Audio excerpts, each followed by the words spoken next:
Hello friends, welcome to SashtiFoodPark. இந்த வீடியோவில் பாரம்பரியமான ஸ்நாக் எள்ளு உருண்டை எப்படி செய்கிறதுன்னு பார்க்கலாங்க. இதுக்கு நான் கருப்பு எள்ளு எடுத்திருக்கேன், 100 கிராம் எள்ளு.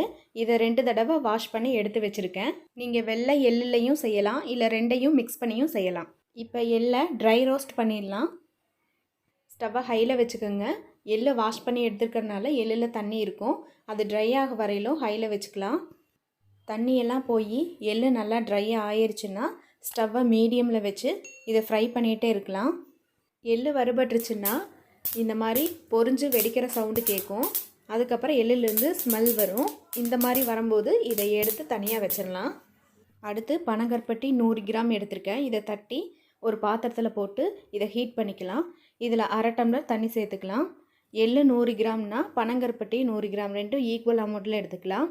இதை நல்லா உருக்கி வடிகட்டி எடுத்துடலாம். இது சீக்கிரம் உருகி வர்றதுக்காக ஸ்டவ்வை ஹையில் வச்சுக்கலாம். இது நல்லா உருகி வந்துருச்சு. இதை வடிகட்டி எடுத்துக்கலாம்.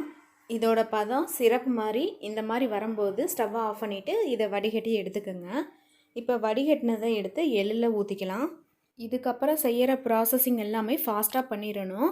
இப்போ எள்ளில் இந்த சிரப் ஊற்றுனதுக்கப்புறம் டக்குன்னு வேகமாக எடுத்து அதை கிளறிட்டு நல்லா எல்லா பக்கம் படுற மாதிரி கிளறிட்டு உருண்டை பிடிக்க ஆரம்பிச்சிடணும். கொஞ்சம் லேட் பண்ணாலும் இது கெட்டியாயிரும். அதுக்கப்புறம் உருண்டை பிடிக்கிறதுக்கு சிரமமாக இருக்கும். உருண்டை பிடிக்கும்போது ரொம்ப ஹீட்டாக இருந்துச்சுன்னா பக்கத்தில் தண்ணி வச்சுக்கோங்க. கையை இந்த மாதிரி நனைச்சி கொஞ்சம் கொஞ்சமாக எடுத்து நீங்கள் உருண்டை பிடிச்சிக்கலாம்.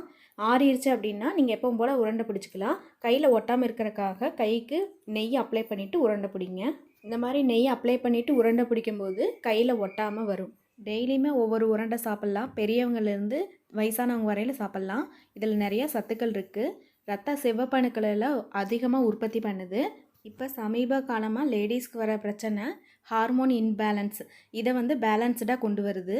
அந்த மாதிரி நிறையா சத்துக்கள் இருக்குது. கூகுள் பண்ணி பாருங்கள். இந்த மாதிரி எல்லா உருண்டைகளையும் பிடிச்சி ஸ்டோர் பண்ணி வச்சு டெய்லியும் ஒன்று சாப்பிட்டு வாங்க.